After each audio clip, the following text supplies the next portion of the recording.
तो मायरो वोटा को भरेगा या कैसे भरेगा वो? अब सारी हिस्ट्री में इसलिए नहीं बोल सकता कि मैं एक कि लोकतंत्र खतरे में है और उसमें गाय के मांस का निर्यात करने वाली कंपनियों से भी चंदा ले लिया। तो हम चाहेंगे कि 5 साल बाद जब आप दोबारा नागौर आओ तो एक नया नागौर आपको मिले, मॉडल नागौर। राहुल कुशवाहा जी ने सपोर्ट करने जाओगा? अभी तक बुलाया नहीं उन्होंने। थे एक नेता और है रविंदर सिंह भाटी, वह भी जोरों शोरों से चुनाव लड़ रहे हैं।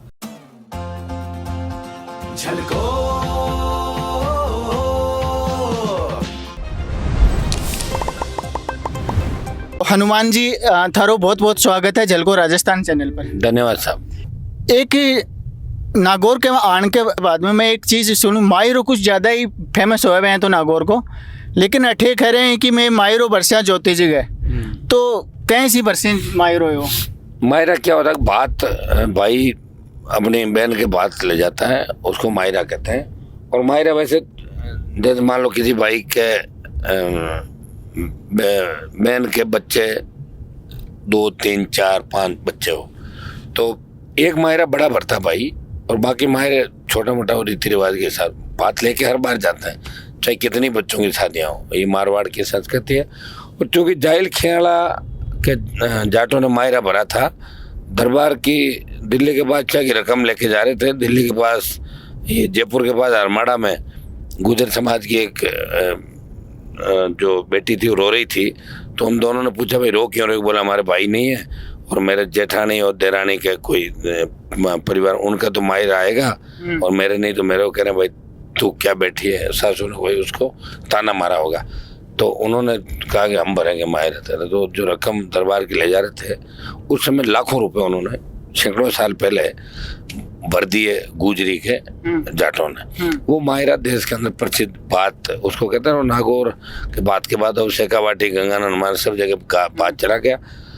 अब मायरा ये जो भरने की बात करें ये कर रहे हैं कि जो मेरे सामने उम्मीदवार है वो नागौर की बेटी है और हरियाणा की बहू है, इंडिया पुलिस वालों की।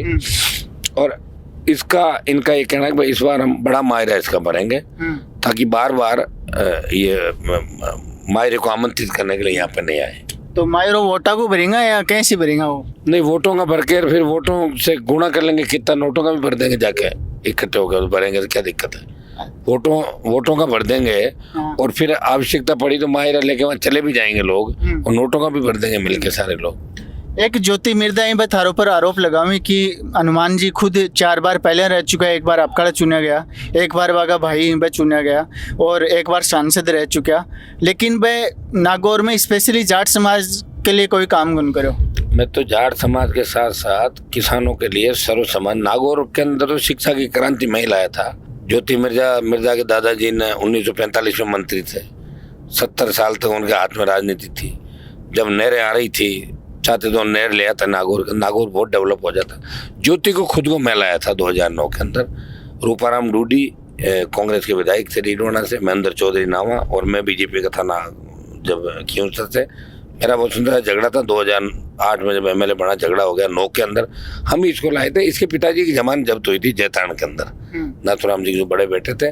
और इनकी पूरी राजनीति रिचपाल मिर्जा ने रखली पाई के लड़के थे। नाथुराम जी ने डेगाना से इनको चुनाव लड़ाया 90 में। और इनका परिवार, ज्योति का परिवार बिल्कुल फ्री हो गया था, इनको कोई भी नहीं जानता था, इनको जानता भी नहीं था। हम इनको उठा के लाए। उस समय तो इसने पैर छुके हमसे आशीर्वाद भी लिए और बड़े भाई के रूप। फिर इनका झगड़ा हुआ कांग्रेस पार्टी के अंदर का जो झगड़ा था बढ़ता गया और झगड़ा बढ़ते बढ़ते फिर इनके 14 के अंदर जब मैं निर्दलीय चुनाव लड़ा था तब काफ़ी कांग्रेस पार्टी के नेता भी मेरे साथ थे, 1-2 लोग ओपन थे। और फिर 14 के बाद 18 आया, मैं तो पार्टी बना के चुनाव लड़ा। 19 के साथ थे इसीलिए हार गए क्या वो? कौन आपके साथ कांग्रेस के नेता भी साथ में थे? नहीं, वो तो हार क्या जाती, वो तो 30 नंबर पे रहती। लेकिन मेरा एक मंच था जिसमें 60-70 हजार लोग थे, जाहिल की रैली थी। उसमें ज्योति मिर्जा ने अपने एक रिश्तेदार को भेज के उस मंच में अनर्गल भाषा बोल दी। जैसे रिचपाल मिर्जा आजकल गाली निकालता ना, तो मंच में गलत बोल गया था, उससे मेरे 1 लाख वोट टूट गए। ज्योति 3rd थी, मैं 2nd था, फिर मैं 3rd चला गया, ज्योति 2nd आ गई। काफी वोटों सारी थी उस समय भी। पिछले विधानसभा का रिजल्ट आने के बाद में हनुमान बेनीवाल को जो रूप है वो थोड़ा अलग नजरिया देख रहे हैं आप, थोड़ा शांत नजर आ रहे हैं, बहुत अच्छा तरीका में पेश आ रहे हैं अपने समर्थकों के साथ में, लोगों के साथ में। इको का ही रीजन है? मैं तो हमेशा अच्छे तरीके से नहीं, पहले भी आता, लेकिन गुस्सो हो वो थोड़ा सा ज्यादा हो? नहीं ऐसा अब थोड़ा कोई भी गुस्सो नहीं। कम नजर आ रहा है। गुस्सा तो क्या होता है, सब पार्टी चलाते हैं, प्रयास करते हैं, एक आदमी लड़ता रहता, संगठन हमारे पास था नहीं, पैसा था नहीं। ये तो मैंने पार्टी बना के लड़ा है, राजस्थान में कोई लड़ ही नहीं पाया ना पार्टी बना के। सेकंड बार तो कोई नहीं आया। अगर किसी ने पार्टी रजिस्टर्ड भी करा ली तो एक बार में टाइम फिक्स हो गई। मैं तो लगातार 18 से 19, 23, 24 पार्टी को रखते हुए अब भी आया हूँ, तो अलायंस के अंदर आया हूँ। इस पार्टी का विलय अगर बीजेपी में कलर कैबिनेट मिनिस्टर उस समय बनता, कृषि कानूनों के खिलाफ नहीं होता तो मिनिस्टर बनता, 3 में वसुंधरा झगड़ा नहीं करता तो मिनिस्टर बनता, 8 में पाड़ा बदल के 13 में वसुंधरा ने वापस प्रयास किया था। तो मंडल मेरी कोई इच्छा नहीं थी सत्ता के अंदर। मेरी इच्छा ये थी कि जवान किसान को सम्मान कैसे मिले। हमारे चैनल के बारे में कहीं जानो थे? नहीं अच्छा है, चलता है शेखावाटी अंचल के अंदर जलकोरा जो आपका चैनल मेरे खूब अच्छे टच में है और मैं जाता भी रहता हूँ। वो बताते हैं लोग बाग सारे, आप इसकी ग्राउंड रिपोर्ट गांव की ढाणी की आखिरी छोर तक की समस्याएं भी उठाते हो लोगों की। और कुल मिला के आपके चैनल को पसंद किया जाता है शेखावाटी के अंदर। एक चीज़ और की थे कह रहे हो कि पेपर लीक और ऐसा के खिलाफ थे, मैदान में लड़ा, मतलब युवाओं के लिए आवाज़ उठाई। लेकिन पिछले 5 साल के अंदर कांग्रेस की सरकार ही बाकी सरकार में पेपर लीक होया और अभी कांग्रेस के साथ ही थे अलायंस करके चुनाव लड़ रहे हो। लेकिन मैं अभी भी यही मांग कर रहा हूँ, पेपर लीक की जो घटनाएं हुई थी मेरी डिमांड थी, उसके अंदर आरपीएससी भंग करने की हमने मांग करी। बीजेपी ने अपना घोषणा पत्र में लिखा था, हमारा आरएलपी का तो उसमें भी था। और पेपर लीक का दोषी चाहे कोई भी हो, चाहे किसी भी पार्टी का नेता हो, अगर उस तक आँच आती है और उसको पकड़ा जाता है तो आरएलपी कोई किसी को बचाने के लिए थोड़ी बैठी है। उसमें अगर नेताओं के तार जुड़े हुए तो निश्चित रूप से कार्रवाई होनी चाहिए। लेकिन वो तो जाँच अब बीजेपी सरकार कराए, सीबीआई जाँच तो इन्होंने भी नहीं दी एक भी। अभी हमने विधानसभा के अंदर भी मामला उठाया था, जब विधानसभा का 70 था सरकार बनने का, भजनलाल सरकार बनी, तो हमने कहा भाई सीबीआई जांच दो, आप एसओजी जांच करा रहे हो तो सीबीआई जांच दो, पता तो लगे कि पेपर लीक की घटनाओं में कांग्रेस के नेताओं का भी हाथ है या आरपीएससी और यही लोग कर रहे हैं। मैं इंडिया अलायंस के अंदर इसलिए आया हूँ कि लोकतंत्र खतरे में है। ये राजस्थान का भी अलायंस नहीं है, ये दिल्ली लोकसभा का अलायंस है और ये इंडिया का जो अलायंस है वो देश के प्रमुख जितने भी दल हैं या क्षेत्रीय पार्टियाँ, जब वो एनडीए के साथ है तो अब की बार इंडिया अलायंस बना कि भाई इनको रोका जाए देश के अंदर। और उसके अंदर मैं इस इंडिया अलायंस में, पहले मैं नहीं था किसी में भी, न एनडीए में था न इंडिया में था। और पेपर लीक की घटना में अगर कोई नेता दोषी पाया जाता है तो हम उसका सपोर्ट कभी नहीं करेंगे। हमारा ये राह भी नहीं, भ्रष्टाचारी कोई भी हो, चाहे किसी भी पार्टी का हो। मेरी पार्टी का नेता भी अगर कोई किसी चीज़ हो तो मैं तुरंत उसको निकाल देता था, मैं रखता भी नहीं था। हम हमारी बात पे अभी भी वैसे ही हैं जो पहले थे। लेकिन अब जो अभी लोकसभा का चुनाव चल रहा है, ये चल रहा है लोकतंत्र को बचाने के लिए। जिस तरह संविधान को बदलने की बात करें, जिस तरह वो ये आपका इलेक्ट्रोल बॉन्ड के नाम का जो पैसा इकट्ठा किया और उसमें गाय के मांस का निर्यात करने वाली कंपनियों से भी चंदा ले लिया, तो सबसे बड़ा भ्रष्टाचार हुआ। और उसका विरोध हम सब लोग करेंगे। भाई ये हल्ला करके भ्रष्टाचार कर रहे हैं और इनको कोई रोक नहीं रहा है, कोर्ट कचहरियों को कुछ नहीं समझते। तो ये दुर्भाग्य देश का, और ऐसे लोकतंत्र खतरे में आ जाएगा। जब लोकतंत्र नहीं रहेगा, संविधान नहीं रहेगा, तो आप और हम कहाँ रहेंगे। मीडिया की भी कहाँ स्वतंत्र। आप देखो कोई मीडिया वाला इनके खिलाफ चला रहे तो चैनल बंद करा देंगे, ईडी भेज देंगे, सीबीआई भेज देंगे। तो ये एक तरीके से लोकतंत्र की हत्या देश के अंदर हो रही है। और इसको लेके फिर मैंने इंडिया अलायंस कांग्रेस पार्टी के साथ जाके और बीजेपी से मुकाबला करना। एक ज्योति मिर्दा है थारों पर यो आरोप लगावे कि हनुमान जी ही बे युवा लोग ही बन नशे की तरफ धकेल रहे हैं। ज्योति तो इसलिए आरोप लगा देना, ज्योति का तो मैंने आपको क्या बताया कि इसका तो 2009 में पहचान ही मैंने ही बनाई थी। अब सारी हिस्ट्री में इसलिए नहीं बोल सकता कि मैं एक, फिर मेरे में और रिचपाल में क्या अंतर रहेगा बताओ मुझे। इसकी तो मेडिकल की जो डिग्री थी, फर्स्ट ईयर में इसका एडमिशन बाहर कराया था नाथुराम जी ने आपके कोई साउथ के किसी कॉलेज में, सेकेंड ईयर में ट्रांसफ़र कराया यहाँ पे। ये बिल्कुल कमज़ोर थी पढ़ाई के अंदर और बाद में नकलें कर के एक बार चीटिंग करते हुए भी इस पर केस बन रहा था, फिर बचा लिया इसको। और प्री पीजी घोटाले के अंदर भी इसका नाम आया था, प्री पीजी जो घोटाला यूनिवर्सिटी का था। लेकिन उस समय नाथुराम जी का नाम था, दबदबा था, तो कार्रवाई नहीं। तथ्य के साथ में खड़े हो गया बात, तथ्य के साथ ही कहता हूँ, हर बात बिना तथ्य कहता ही नहीं कभी। मैं तो जितने भी आरोप लगाए तथ्य से ही लगा रहा हूँ। ये नीट इसने पीएमटी क्लियर नहीं किया है, इससे बड़ी बात क्या होगी। बिना पीएमटी एडमिशन मैनेजमेंट कोटे में कराया और सेकेंड ईयर में ट्रांसफ़र कराया, बात कर लेना उससे, वो कागज़ भेज देंगे आपको, निकलवा देंगे। और इसने अभी जब लोकसभा का फार्म भरा तो 2 मुकदमे इस पर दर्ज थे, वो दोनों इसने छुपा लिए। वो हमने शिकायत भी की चुनाव आयोग को, और ये उस बात को मुकर गई कि जरूरी नहीं होता कि अंदर हम करें, क्योंकि सरकार है इनकी, इनको कौन रोकने वाला। और दूसरा, इंडिया बुल्स की ये डायरेक्टर है और इसकी सासू जो इंडिया बुल्स देवर समीर, इन पे 23 सितंबर 23 में रेड हुई थी, और इंडिया बुल्स में अभी तक 6-7 बार ईडी की रेड हो गई। जब इनको लगा कि जेल जाएगी सासू देवर पति सब, तो ये भाजपा के अंदर भाग गए फिर। और बीजेपी वालों को भी लग रहा था कि हनुमान का ही मुकाबला कर सकते हैं, हनुमान हमें तंग कर रहा है, तो हनुमान के लिए हमें कोई मजबूत आदमी चाहिए, ढूंढ रहे थे। तो उनको लगा कि इसके अंदर मजबूती है, तो इसको लेके आए, और ये जेल जाने के डर से ही भाजपा के अंदर भागी थी।